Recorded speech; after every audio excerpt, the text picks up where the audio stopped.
Hello everyone, I am Mr. Dentist, and this is the third video in our journey, Dentistry from Zero to Hero, and today we will talk more about the tooth and its components.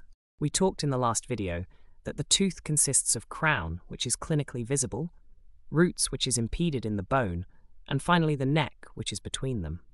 The tooth itself is made up of 4 tissues: enamel, dentin, cementum, and pulp.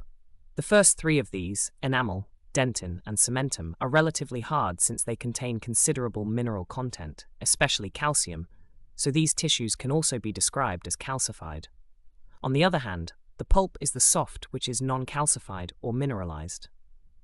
Only 2 of these tissues are normally visible in an intact extracted tooth: enamel and cementum. The other 2 tissues, dentin and pulp, are usually not visible on an intact tooth.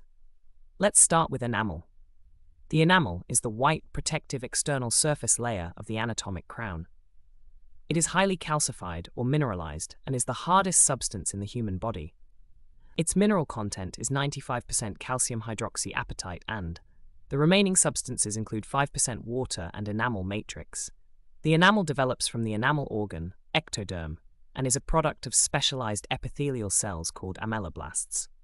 Next, we have cementum, which is the dull yellow external layer of the tooth root. The cementum is very thin, especially next to the cervical line, only 50 to 100 millimeters thick.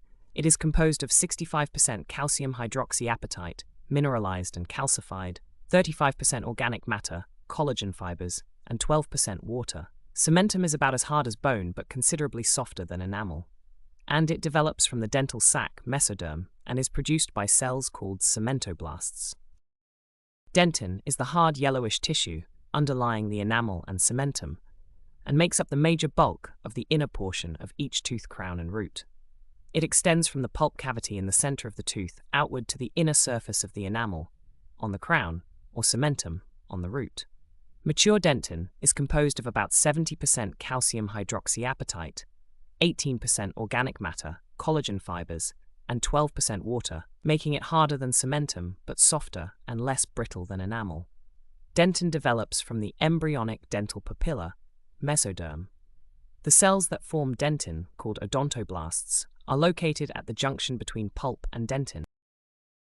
Before we talk about the remaining tissue, we have to know what is one: the Cementoenamel Junction, which is also called the CEJ, and simply it is the junction which separates the enamel of the crown from the cementum of the anatomic root.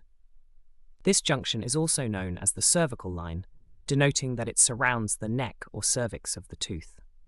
2. The Dentinoenamel Junction is the inner surface of the enamel cap, where enamel joins dentin. And finally, number 3, the Cementodentinal Junction, which is the inner surface of cementum, where cementum joins the dentin. Pulp is the soft, not calcified or mineralized, tissue in the cavity or space in the center of the crown and root, called the pulp cavity. The pulp cavity has a coronal portion, pulp chamber, and a root portion, pulp canal or root canal. The pulp cavity is surrounded by dentin, except at a hole or holes near the root tip apex, called an apical foramen. Nerves and blood vessels enter the pulp through this apical foramina, and like dentin, the pulp is normally not visible, except on a dental radiograph, X-ray, or sectioned tooth. In the next video, we will talk more about the pulp and why it is very important to the tooth. See you soon.